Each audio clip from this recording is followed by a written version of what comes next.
Hello students. आशा करता हूँ आप सब अच्छे हैं और अच्छे से पढ़ रहे हैं। चलिए आज हम डिस्कस करते हैं वन दरोगा के अंदर साइंस एंड टेक्नोलॉजी का सिलेबस के बारे में डिस्कशन करते हैं कि इसके अंदर हम क्या क्या पढ़ेंगे साइंस के अंदर। तो सबसे पहले स्टार्ट करते हैं। देखिए साइंस एंड टेक्नोलॉजी, इसके अंदर क्या है, बायोलॉजी जीव विज्ञान आता है, फिजिक्स भौतिक विज्ञान आता है, केमिस्ट्री रसायन विज्ञान आता है, टेक्नोलॉजी प्रौद्योगिकी आता है और करंट अफेयर जो है इन ऊपर वाले चारों पोर्शन से कॉमन क्या करंट अफेयर आते हैं। तो इतना कुछ साइंस एंड टेक्नोलॉजी के अंदर आता है। तो वन बाय वन हम डिस्कस करते हैं। सबसे पहले हम बात करते हैं बायोलॉजी जीव विज्ञान में। जीव विज्ञान को तीन भागों में विभाजित किया जा सकता है। नंबर एक जूलॉजी यानी जंतु विज्ञान, नंबर दो बॉटनी यानी पादप विज्ञान, नंबर तीन जोबोटा और लाइफ साइंस यानी जो क्या जीव विज्ञान का अंदर जो कॉमन पार्ट है। जुबोटा मतलब जूलॉजी और बॉटनी का कॉमन पार्ट। तो जो जुबोटा है इसके अंदर वो सिलेबस होता है जो क्या जूलॉजी और बॉटनी दोनों के अंदर क्या कॉमन रहता है। चलिए वन बाय वन डिस्कस करते हैं। सबसे पहले हम सिलेबस डिस्कस करते हैं जूलॉजी का, जंतु विज्ञान का। तो जंतु विज्ञान में सबसे पहला चैप्टर जो हम पढ़ेंगे वो पढ़ेंगे डाइजेशन सिस्टम, पाचन तंत्र। तो इसमें क्या क्या पढ़ा जाएगा, इसमें क्या डाइजेशन सिस्टम की डेफिनेशन परिभाषा पढ़ी जाएगी, आहार नाल पढ़ा जाएगा, बक्कल कैविटी, बक्कल कैविटी के अंदर मैकेनिकल रिएक्शन यानी यांत्रिक क्रिया जिसके अंदर दांत और जीभ के बारे में पढ़ा जाएगा। दूसरा क्या है बक्कल कैविटी यानी मुख गुहा में क्या पढ़ा जाएगा, केमिकल रिएक्शन यानी रासायनिक क्रिया जिसमें क्या है स्लाइवा के बारे में बात की जाएगी। आगे हम फेरेंक्स यानी ग्रसनी, ऑइसोफेगस यानी ग्रास नली, स्टोमक यानी आमाशय और इन सब से रिलीज होने वाले एंजाइम्स के बारे में बात करेंगे।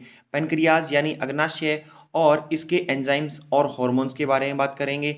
बाइल जूस यानी पित्रस और इसकी प्रॉपर्टीज, पित्रस किस किस काम आता है, क्या क्या पाया जाता है इसके अंदर, इन सब चीज़ों के बारे में बात करेंगे। स्मॉल इंटेस्टाइन छोटी आंत यानी लार्ज इंटेस्टाइन बड़ी आंत और इनके एंजाइम्स और इसके साथ साथ लीवर, अपेंडिक्स और डाइजेशन सिस्टम की डिजीज के बारे में बात करेंगे। तो पाचन तंत्र जो चैप्टर नंबर 1 होगा बायोलॉजी के अंदर उसमें हम इतना कुछ पढ़ेंगे। आगे हमारे पास सेकंड चैप्टर पढ़ेंगे सर्कुलेटरी सिस्टम यानी परिसंचरण तंत्र। इसके अंदर क्या है, सबसे पहले सर्कुलेटरी सिस्टम परिसंचरण तंत्र की परिभाषा और इसके प्रकार और इसके यूज क्या हैं। जैसे कि open circulatory system, close circulatory system यानी खुला परिसंचरण तंत्र के बारे में पढ़ेंगे, बंद परिसंचरण तंत्र के बारे में पढ़ेंगे। फिर हम बात करेंगे सर्कुलेटरी सिस्टम इन ह्यूमन कि मानव के अंदर जो परिसंचरण तंत्र है वो कैसा है। इसके अंदर हम ब्लड को पढ़ेंगे यानी ब्लड सर्कुलेटरी सिस्टम। इस ब्लड सर्कुलेटरी सिस्टम के अंदर हम पढ़ेंगे ब्लड यानी रक्त और उसका संगठन क्या है, bone marrow, RBC, WBC, platelets, plasma, रक्त का थक्का जमना, blood group, donation chart, Bombay blood group, blood vessels यानी रक्त नलिकाएं, ह्यूमन हार्ट यानी मानव का हृदय और इसके फंक्शनिंग, थ्रोम्बोसिस जैसी डिजीज ये पढ़ेंगे। ये किसमें, ब्लड सर्कुलेटरी सिस्टम पूरे के पूरे के अंदर पढ़ा जाएगा। दूसरा सर्कुलेटरी सिस्टम है हमारे पास लिम्फेटिक सर्कुलेटरी सिस्टम। इसमें क्या है, लिम्फ और इसके नोड के बारे में बात करेंगे, नोड सिस्टम के बारे में बात करेंगे और difference between blood and lymph disease of circulatory system के बारे में बात करेंगे। तो इस चैप्टर के अंदर हम परिसंचरण तंत्र के अंदर हम मैंने आपको बड़ा बड़ा बता दिया है कि इतना कुछ हम पढ़ेंगे। तीसरा चैप्टर अपने पास रहेगा रेस्पिरेटरी सिस्टम यानी श्वसन तंत्र। इसमें क्या है, सबसे पहले क्या है, रेस्पिरेशन क्या है, catabolic reaction, anabolic reaction, metabolic reaction यानी अपचय उपचय अपवाच्य क्रिया वगैरह, और एक्सटर्नल रेस्पिरेशन बाह्य जो क्या है श्वसन, ट्रांसपोर्टेशन ऑफ गैसेज यानी गैसों का स्थानांतरण O2 CO2 का, इंटरनल रेस्पिरेशन यानी इसके अंदर हम पढ़ेंगे कोशिकीय श्वसन जो है, AMP यानी हमारे पास एडिनोसाइन मोनोफॉस्फेट, डाइफॉस्फेट, ट्राइफॉस्फेट के बारे में बात करेंगे और रेस्पिरेटरी डिसऑर्डर यानी श्वसन से जुड़ी हुई बीमारियों के बारे में बात करेंगे। आगे हमारे पास चौथा चैप्टर आता है एक्सक्रीटरी सिस्टम यानी उत्सर्जन तंत्र। इसमें यह है कि ये क्यों आवश्यक है, इसमें ये पढ़ेंगे सबसे पहले क्यों आवश्यक है, ठीक है, और किडनी के बारे में एक्सप्लेनेशन और इसकी वर्किंग और इसके साथ साथ जो नेफ्रॉन है ये इसकी स्ट्रक्चरल और फंक्शनल यूनिट होती है इसके बारे में पढ़ेंगे, इसके कार्य पढ़ेंगे, इसके पार्ट पढ़ेंगे और इसके साथ साथ हम पढ़ेंगे कंपोजिशन ऑफ यूरिन यानी मूत्र का संगठन, मूत्र में कितना परसेंट यूरिया होता है, कितना परसेंट वाटर होता है, इन सब चीज़ों के बारे में, डायलिसिस के बारे में पढ़ेंगे इसी के अंदर और एक्सक्रीटरी सिस्टम से जुड़ी हुई बीमारियां जैसे कि स्टोन वगैरह होती है इनके बारे में हम इस चैप्टर में बात करेंगे। इसके बाद हम पांचवा चैप्टर पढ़ेंगे नर्वस सिस्टम यानी तंत्रिका तंत्र। तो इसमें सबसे पहले हम ये पढ़ेंगे नर्वस सिस्टम क्या है या क्या होता है। दूसरा, इसके अंदर हम न्यूरॉन्स के बारे में पढ़ेंगे, कौन कौन से neuron, sensory neuron, motor neuron, connecting neuron, इन सब न्यूरॉन्स के बारे में पढ़ेंगे। और इसके साथ के साथ हम सीएनएस जो है, इसके सीएनएस के बारे में पढ़ेंगे। सीएनएस में हम क्या पढ़ेंगे, दिमाग और इसके भाग, spinal cord, spinal nerve, backbone, eye, और इसके साथ साथ ईयर भी पढ़ेंगे यानी कान भी पढ़ेंगे, और इनसे जुड़ी बीमारियों के बारे में। जो पेरिफेरल नर्व सिस्टम पीएनएस है, एएनएस है, और इनसे जुड़ी हुई डिजीज जो क्या नर्वस सिस्टम से जुड़ी हुई है, तो इनके बारे में हम इस चैप्टर में अध्ययन करेंगे। 6 चैप्टर हमारा रहेगा स्केलेटन सिस्टम यानी कंकाल तंत्र। तो इसके अंदर हम पढ़ेंगे कंकाल तंत्र क्या है और ये किससे बना हुआ है, कितने प्रकार के कंकाल तंत्र होते हैं, एक्सियल स्केलेटन, अपेंडिकुलर स्केलेटन यानी अक्षीय कंकाल, उपांगीय कंकाल, और क्या है कंकाल में क्या है, जितनी भी प्रकार की बोन्स होती है सब बोन्स के बारे में बात करेंगे, छोटी बड़ी कौन सी किस पार्ट में कितनी होती है। जैसे बात करें हमारे पास की खोपड़ी वगैरह में कितनी होती है, स्टर्नम क्या होती है, ठीक है, रिब्स से कनेक्टेड है, इन सब चीज़ों के बारे में हम यही बात करेंगे। और इससे जुड़ी जो भी डिजीज़ होती है कि हड्डियों के अंदर कैल्शियम वगैरह की कमी हो जाना, इन सब चीज़ों के बारे में हम क्या करेंगे, इसी चैप्टर में बात करेंगे। 7वां चैप्टर रहेगा न्यूट्रिशन। न्यूट्रिशन में न्यूट्रिशन क्या है और मेल न्यूट्रिशन यानी कुपोषण कौन सा, उच्च कुपोषण, निम्न क्या, निम्न पोषण, उच्च पोषण, दोनों चीज़ें पढ़ेंगे। टाइप ऑफ न्यूट्रिशन यानी पोषण के प्रकार, जैसे कि carbohydrates, protein, vitamin, fat, minerals आदि के बारे में बात करेंगे। और इनसे जुड़ी हुई जो न्यूट्रिशन के इफेक्ट से जुड़ी हुई जितनी भी बीमारियां हैं उनके बारे में बात करेंगे हम। चैप्टर नंबर 8 रहेगा हमारे पास एक्सो एंड एंडोक्राइन ग्लैंड्स यानी बही और अंतःस्रावी ग्रंथियां। इनमें क्या, इन ग्लैंड्स के बारे में, इनके बीच में डिफरेंस क्या होता है, कौन सी ग्लैंड कहाँ यूज़ की जाती है। जैसे एंडोक्राइन ग्लैंड्स के, एक्सोक्राइन ग्लैंड्स के, इनके बारे में बात करें तो लीवर है, लैक्रिमल ग्लैंड है, गैस्ट्रिक ग्लैंड है, स्लेवरी ग्लैंड है, स्वेटिंग ग्लैंड है, इंटेस्टाइनल ग्लैंड है, मिल्क ग्लैंड है, इनके बारे में स्टडी करेंगे। एंडोक्राइन ग्लैंड्स के बारे में पीनियल बॉडी, ठीक है, पिट्यूटरी, ये विक्ट्री ग्लैंड नहीं है, पिट्यूटरी ग्लैंड है, ये पिट्यूटरी ग्लैंड है, टाइपिंग मिस्टेक होगी हुई। Pituitary gland, thyroid gland, parathyroid gland, thymus gland, adrenal gland, इन सब के बारे में बात करेंगे, इनसे जुड़ी हुई डिजीज से बात करेंगे। और हॉर्मोन्स इसके अंदर मेन हमारा क्या रहेगा, फोकस रहेगा हॉर्मोन्स के ऊपर, इन्हीं क्या है एंडोग्लैंड से हमें पता चलेगा। तो ये चीज़ें हम इसके अंदर पढ़ने वाले हैं। इसके बाद हमारे पास पहला पार्ट कंप्लीट हो चुका है, जूलॉजी, जीव क्या है, जंतु विज्ञान। अब हम बात कर रहे हैं बॉटनी यानी पादप विज्ञान में। पादप विज्ञान में पहला चैप्टर ही फोटोसिंथेसिस यानी प्रकाश संश्लेषण पढ़ा जाता है कि प्रकाश संश्लेषण क्या है। प्रकाश संश्लेषण के अंदर जो रॉ मटेरियल यानी कच्चा पदार्थ प्रकाश संश्लेषण में क्या यूज हो रहा है, जैसे कार्बन डाइऑक्साइड की बात करें, इसके साथ साथ अगर हम क्या करें जल की बात करें, इन सब चीज़ों के बारे में बात करेंगे। मैकेनिज्म फोटोसिंथेसिस की किस प्रकार से फोटोसिंथेसिस की क्रिया होती है। लाइट रिएक्शन यानी प्रकाश के अंदर रिएक्शन होता है, डार्क रिएक्शन यानी क्या है विदाउट जो क्या है प्रकाश के रिएक्शन होना। फैक्टर ऑफ हेटिंग फोटोसिंथेसिस यानी प्रकाश संश्लेषण में कौन कौन से ऐसे फैक्टर जो क्या प्रभाव डालते हैं, इनके बारे में हम बात करेंगे इस चैप्टर में। चैप्टर नंबर 2 पढ़ेंगे प्लांट हार्मोन्स, इसमें chemical coordination in plant hormones, इसके बारे में। जैसे ऑक्सिन क्या है, नंबर 1 ऑक्सिन है, नंबर 2 जिब्रेलिन है, नंबर 3 क्या साइटोकाइनिन्स, नंबर 4 क्या इथाइलिन, इथाइलिन है, नंबर 5 क्या है एब्सिसिक एसिड है। इन सब क्या हार्मोन्स के बारे में हम स्टडी करेंगे। ये इतने प्लांट हार्मोन्स हैं और इनके अंदर ये मेनली 5 प्लांट हार्मोन्स होते हैं, इनके बारे में स्टडी करेंगे। तीसरा चैप्टर हमारा रहेगा प्लांट रिप्रोडक्शन। ठीक है, प्लांट रिप्रोडक्शन में किस प्रकार का रिप्रोडक्शन होता है, एक लिंगुअल, बाइलिंगुअल, किस फॉर्म से हो रहा है, दो है, दोहरा, एकला है, ठीक है, इस प्रकार से हम इसमें स्टडी करेंगे। चैप्टर नंबर 4 रहेगा प्लांट टिश्यू, इसमें कौन सा है विभज्योति उत्तक, इसमें कौन कौन सा है apical meristem, intercalary meristem, lateral meristem, इसके बारे में विभज्योतक उत्तक है। दूसरा हम क्या स्थायी उत्तक के बारे में बात करेंगे, जिसमें क्या स्थायी उत्तक में साधारण उत्तक और क्या जटिल उत्तक है। इसी में हम जाइलम फ्लोएम जैसे जटिल उत्तक के अंदर क्या जाइलम फ्लोएम जैसी चीज़ों के बारे में हम यहाँ पे इसी चैप्टर में पढ़ेंगे प्लांट टिश्यू के अंदर। चैप्टर 5 रहेगा हमारे पास है प्लांट न्यूट्रिशन। तो प्लांट में जितने भी न्यूट्रिशन यूज होते हैं उनमें अधिकतर आपको क्या बताए जाएंगे, अधिकतर तो आप एग्रीकल्चर में कर लेंगे, और जो कुछ पार्ट बचता है एनपीके जैसी चीज़ें होती है तो इसमें लिमिटेड हम क्या है प्लांट न्यूट्रिशन के बारे में पढ़ेंगे, बाकी आपको ये चीज़ें एग्रीकल्चर में पढ़ाई जाएगी।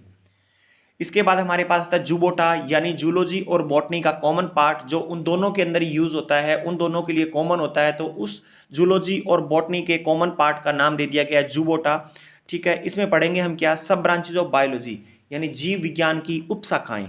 तो ये हमारे पास बायोलॉजी में क्या है, जूलॉजी में भी आती है और बॉटनी दोनों में आती है। सेल एंड इट्स ऑर्गेनल्स, कोशिका और उसके कोशिकांग, जैसे कि माइटोकॉन्ड्रिया है, राइबोसोम है, ठीक है, लाइजोसोम है, इनके बारे में, केंद्रक है, इन सब चीज़ों के बारे में पूरा डिटेल में, जो 14 से 15 क्या है कोशिकांग है, इन कोशिकांग के बारे में पूरी डिटेल में स्टडी करेंगे हम लोग, ठीक है। और ये क्या होते हैं, पादप के अंदर भी यूज़ होते हैं और ये क्या जंतु के अंदर यूज़ होते हैं। तो इसलिए क्या जूलॉजी और बॉटनी का ये कॉमन पार्ट रहता है, तो इसी में एक साथ हम स्टडी करेंगे। जेनेटिक, आनुवंशिकता, डीएनए, आरएनए, इनके बारे में हम इसमें स्टडी करेंगे। हीमोफीलिया जैसी डिजीज़ है, ये आगे कैसे फैलती है, क्रोमोसोम्स है यानी गुणसूत्र वगैरह के बारे में हम जेनेटिक्स में बात करेंगे।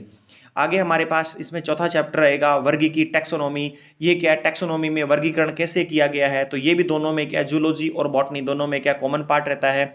इसी में हम क्या करते हैं, प्लांट्स के बारे में वर्गीकरण करके पढ़ते हैं और इसी के अंदर ही क्या करते हैं, हम ह्यूमन या एनिमल्स के बारे में भी क्या है, जूलॉजी में जो हमने सीखा है एनिमल्स के बारे में वर्गीकरण इसी में करके पढ़ते हैं। इवोल्यूशन, जैव विकास, यानी जैव का विकास कैसे हुआ, डार्विनवाद वगैरह सिद्धांत हम ये सब पढ़ेंगे इसी के अंदर। लेमार्कवाद सिद्धांत है, डार्विनवाद सिद्धांत है, इनको हम इसी में स्टडी करेंगे। और हमारे पास 6 बचता है मिसलेनियस, विविध। और नीचे ध्यान रखें, नीचे लिखा हुआ है वायरस, बैक्टीरियल, प्रोटोजोआ आदि से जुड़ी हुई जितनी भी बीमारियां हैं, ये सब बीमारियां अलग से करवाई जाएगी। उनका सिलेबस में सिर्फ इतना नोट के रूप में लिखवा दिया गया है, इसी सिलेबस के अंदर है, उनको लास्ट में लेक्चर्स के द्वारा करवाया जाता है। परंतु इसे छोड़ करके जो नॉर्मल डिजीज है, जो क्या ऑर्गन अंगों से जुड़ी हुई है, जैसे कि लीवर से जुड़ी हुई कोई डिजीज आ जाए, ब्लड से जुड़ी हुई कोई डिजीज आ जाए, तो जिस दौरान ये चैप्टर पढ़ रहे होंगे हम, उसी दौरान इन चैप्टरों के अंदर ही हम क्या करेंगे, बात करेंगे। जैसे हम रेस्पिरेटरी से जुड़ी हुई बात कर रहे हैं, जैसे आपने देखा होगा कि यूट्यूब पे वीडियो चढ़ी है, वो क्या फेफड़ों से जुड़ी डिजीज है, तो उनको क्या है इसी के साथ पढ़ा जाएगा चैप्टर के साथ। परंतु जो हमारे पास क्या है अलग से वायरस के लिए, जैसे corona virus, H1N1, swine flu, ये चीज़ें हैं, इनके बारे में जो स्टडी और जो होगा, ये इसके लिए आपके लिए क्या अलग से लेक्चर लगाए जाएंगे और अलग से पढ़ाया जाएगा, यानी इन चैप्टर के अंदर नहीं पढ़ाया जाएगा। पैसा कोई अलग नहीं लगेगा, इन चैप्टर्स के अंदर नहीं पढ़ाया जाएगा, ठीक है। ये अलग से क्या क्लासेस लेकर के पढ़ाया जाएगा। आगे हम बात करते हैं फिजिक्स का सिलेबस, यानी भौतिकी विज्ञान, इसके बारे में अध्ययन करते हैं। तो इसमें हम क्या क्या पढ़ेंगे वो देखते हैं। सबसे पहले हमारे पास चैप्टर आता है लाइट, प्रकाश। इसमें क्या करेंगे हम, लाइट की डेफिनेशन, थ्योरी ऑफ लाइट, इसमें क्या है हमारे पास 3 प्रकार की जो थ्योरीज दी गई है उनके बारे में बात करेंगे। रिफ्रैक्शन, यानी जो क्या प्रावर्तन, प्रावर्तन के अंदर हम क्या पढ़ेंगे, रिफ्रैक्शन लॉ पढ़ेंगे। देखो मैंने यहाँ लिखा काम है, परंतु इसमें और भी डिटेल में चलेंगे। जैसे रिफ्रैक्शन है, प्रावर्तन है, प्रावर्तन में क्या कर पढ़ेंगे, रिफ्रैक्शन लॉ पढ़ेंगे। और रिफ्रैक्शन हमारे पास प्रावर्तन होता किस पे है, मिरर्स पे होता है, तो इसके अंदर हम प्लेन मिरर, स्फेरिकल मिरर दोनों के ऊपर पढ़ेंगे। और रिफ्लेक्शन इन स्फेरिकल मिरर और रिफ्लेक्शन इन क्या है हमारे पास प्लेन मिरर, दोनों चीज़ें पढ़ेंगे। प्लस में इसके दौरान जो भी हम क्या करें, इनको पढ़ते वक्त न्यूमेरिकल भी इसी के अंदर करेंगे, रिफ्रैक्शन के अंदर ही करेंगे, रिफ्रैक्शन के अंदर ही करेंगे। हमारे पास मैं रिफ्लेक्शन का बता रहा हूं, पहले आप लोगों को रिफ्लेक्शन का बता रहा हूं, यानी प्रावर्तन, तो इसके अंदर करेंगे। अब इससे पहले हमारे पास लिखा हुआ है रिफ्रैक्शन यानी अपवर्तन, रिफ्रैक्शन यानी अपवर्तन, अपवर्तन लॉ ऑफ रिफ्रैक्शन पढ़ेंगे, यानी अपवर्तन के नियम पढ़ेंगे, क्या क्या नियम होते हैं इसके अंदर। और जो रिफ्रैक्शन अपवर्तन जुड़ा होता है वो ट्रांसपेरेंट से जुड़ा होता है, यानी लेंस से जुड़ा होता है, तो लेंस के बारे में पूरी स्टडी करेंगे। कॉनकेव, कॉन्वेक्स दोनों के जुड़ी हुई बातें, जो भी हमारे पास इनसे क्या है न्यूमेरिकल बनते हैं, उन सब न्यूमेरिकल्स पे बात करेंगे। तो रिफ्रैक्शन और रिफ्लेक्शन के अंदर हम इतना कुछ पढ़ेंगे। रिफ्रैक्टिव इंडेक्स वगैरह भी हम पढ़ेंगे। इंटरफेरेंस यानी व्यक्तिकरण के बारे में, लाइट का इंटरफेरेंस के बारे में बात की जाएगी। डिस्पर्जन, लाइट डिस्पर्जन के बारे में बात की जाएगी। लाइट डाइफ्रैक्शन के बारे में बात करेंगे, हम इसी में पढ़ेंगे। लाइट पोलराइजेशन के बारे में बात करेंगे। स्कैटरिंग ऑफ लाइट, इन चीज़ों के बारे में हम क्या करेंगे, बात करेंगे। और साथ के साथ जहाँ जहाँ से न्यूमेरिकल बनते हैं उन न्यूमेरिकल्स के बारे में हमें पूरा डिटेल में स्टडी करेंगे। आगे हमारे पास चैप्टर है हीट यानी ऊष्मा, यानी इसमें हम पढ़ेंगे व्हाट इज हीट, ऊष्मा क्या है, ऊष्मा की प्रकृति कैसी है, कैलोरी क्या होती है, इंटरनेशनल कैलोरी क्या होती है, ब्रिटिश थर्मल यूनिट क्या होता है, टेम्परेचर क्या है, और इसके लिए कौन कौन से स्केल यूज़ किए जा रहे हैं, जैसे कि सेल्सियस है, फ़ारेनहाइट है, रियोमर स्केल है, केल्विन स्केल है, ये और इनके बीच में रिलेशन, इनसे जुड़े हुए न्यूमेरिकल्स के बारे में बात करेंगे।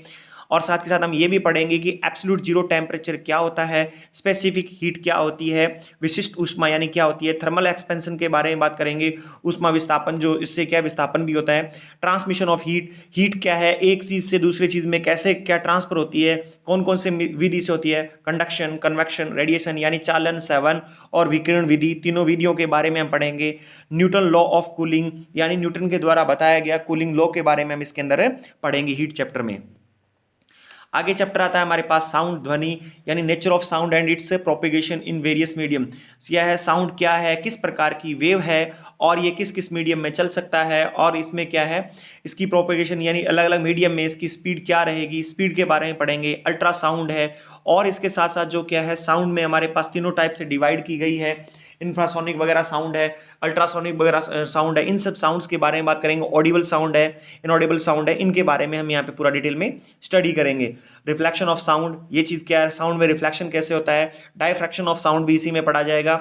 रिफ्लेक्शन ऑफ साउंड जो है इसके अंदर हम इको एंड सोनार दोनों पे ज़्यादा फोकस रहेगा, इको और सोनार पे ज़्यादा हमारा फोकस रहेगा। और साउंड में इंटरफेरेंस ऑफ साउंड भी पढ़ेंगे। साथ के साथ हम लोग इसी चैप्टर में क्या पढ़ेंगे, डायफ्रैक्शन ऑफ साउंड यानी क्या ध्वनि का विवर्तन के बारे में भी इसी चैप्टर में पढ़ेंगे हम लोग। और क्या इसी के अंदर क्या है इफेक्ट, साउंड इफेक्ट जो क्या है, डॉपलर इफेक्ट वगैरह है, इसके बारे में स्टडी करेंगे। आगे हमारे पास चैप्टर आता है ग्रेविटेशनल गुरुत्वाकर्षण। इसके अंदर क्या ग्रेविटेशन क्या है, इसकी डेफिनेशन वगैरह, और इसमें यूनिवर्सल लॉ ऑफ ग्रेविटेशन क्या है, ग्रेविटी यानी गुरुत्व क्या है, एक्सेलरेशन ड्यू टू ग्रेविटी क्या है, मास, वेट और फ्री फॉल बॉडी, इन सब चीज़ों के बारे में पढ़ेंगे। और साथ के साथ इसके ऊपर हम न्यूमेरिकल भी करेंगे। हमारे इस चैप्टर से भी न्यूमेरिकल काफ़ी ज़्यादा बनते हैं, तो हमें उसको क्या पढ़ना पड़ेगा। आगे हमारे पास फोर्स एंड न्यूटन लॉज, जो इससे छोड़ करके जो क्या है हमारे पास जो यांत्रिकी में आते हैं, फोर्स क्या है, मोशन क्या है, रेस्ट क्या होता है, मोशन क्या होता है, इन सब चीज़ों के बारे में। न्यूटन के law of motion, inertia of body, inertia of mass, momentum यानी संवेग, बल और एक्सेलरेशन यानी त्वरण, elementary idea of the conservation of momentum, action and reaction forces के बारे में स्टडी करेंगे फोर्स एंड न्यूटन लॉज में।